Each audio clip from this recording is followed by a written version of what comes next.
எப்பா ஒரு வழியா இந்த வாரம் முடிஞ்சுடா அப்படின்ற மாதிரி தான் நம்மளுக்கு டாஸ்காடா பண்றீங்க. இவ்வளவு கேவலமா வந்து எந்த சீசன்லயுமே பண்ணியிருக்க மாட்டாங்க. அப்படி ஒரு கேவலமா டாஸ்கையுமே பண்ணாங்க. ஆனா இந்த வாரத்த பொறுத்தளவு பார்த்தீங்கன்னா, டேஞ்சர் ஜோன்ல வந்து பார்த்தீங்கன்னா நெறைய பேர் இருக்காங்க. டபுள் எவிக்ஷன் மட்டும் இருந்துச்சு அப்படின்னா, அக்காலாம் கன்ஃபார்ம் காலி ஆயிருவாங்க.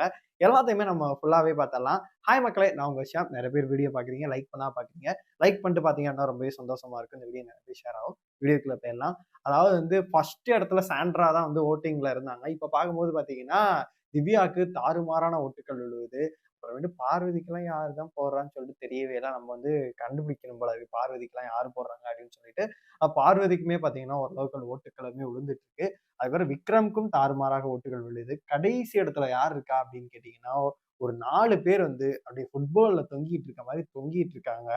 அரோரா, கனி, வியானா, அப்புறமேட்டு பார்த்தீங்கன்னா, ரம்யா, சுவிக்ஷா இவங்கலாம் பார்த்தீங்கன்னா, கடைசி இடத்துல தொங்கிட்டு இருக்காங்க. ரம்யாலாம் கடைசி அவங்க தான் கடைசியிலே இருக்காங்க. அவங்களுக்கு மேல வந்து சுபிக்ஷா இருக்காங்க. வியானாக்கெல்லாம் உங்க டீம் என்ன ஆச்சு அப்படின்னு சொல்லிட்டு தெரியவே இல்ல. வியானாக்கெல்லாம் ஓட்டுக்களே சுத்தமா விழவே இல்ல. ஃபர்ஸ்ட் இடத்துல இருந்தியேக்கா, இப்படி என்னக்கா கடைசி இடத்துல வந்து தவிக்கிட்டு இருக்கா அப்படின்ற மாரி தான் இருக்கு. என்னைய பொறுத்தளவு இந்த டேஞ்சர் ஜோன்ல இருக்க யாரு வேணா வெளியில போலாம் அப்படின்ற மாரி தான் சொல்லப்படுது.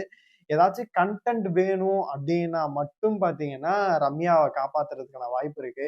அவங்க எதுவும் பண்ண போறது கிடையாது. ஏதோ பண்றாங்க. ஆனா அது வந்து எதுவும் செல்ஃப் எடுக்க மாட்டேங்குது. ஆனா என்னைய பொறுத்தளவு சுபிக்ஷாவ வந்து காப்பாத்திட்டு, ரம்யாவ எதுவும் வெளியில அனுப்புவாங்களோ அப்படின்ற மாரி தோணுது. ஏன்னா கனியுமே டேஞ்சர் ஜோன்ல தான் இருக்கு. இந்த வாரமும் பார்த்தீங்கன்னா, அரோரா காப்பாற்றப்பட போகிறார்கள் அப்படின்ற மாரி தான் நம்மளுக்கு சொல்ல தோணுது. இப்ப அடுத்த வாரம் வந்து பெஸ்ட் பெர்ஃபார்மர்ல சுபிக்ஷாவும் இருக்காங்க. சுபிக்ஷா, வினோத், சபரி, எஃப்ஜே எல்லாம் இருக்காங்க. எஃப்ஜே எல்லாம் வேற லெவல்ல டாஸ்க் ஆடுனாப்ல. பார்த்தீங்கன்னா, அவர்லாம் இருக்காரு. என்னைய பொறுத்தவரைக்கும் அடுத்த வாரம் வந்து தலைவர் டாஸ்க் வந்து நடக்கும். இதுல வந்து சப்போஸ் இந்த வாரம் வந்து சுபிக்ஷாவோ இல்ல வந்து ரம்யா வெளில போயிட்டாங்கன்னா சுபிக்ஷா ஆடுவாங்க. சப்போஸ் சுபிக்ஷா வெளியில போயிட்டாங்க அப்படின்னா வந்து கண்டிப்பா வந்து பாத்தீங்கன்னா வினோத் அவர்கள் வந்து இந்த டாஸ்க ஜெயிக்க வாய்ப்பு இருக்கு.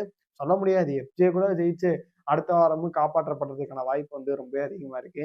நம்ம ஆதிரை போனா அடுத்த வாரமே ஒரு போ வேண்டியது அப்படின்னு சொல்லிட்டு இருந்தோம். வாரம் வாரம் பாத்தீங்கன்னா எஃப்ஜே வந்து அரோராவெல்லாம் காப்பாத்திட்டு இருக்காங்க.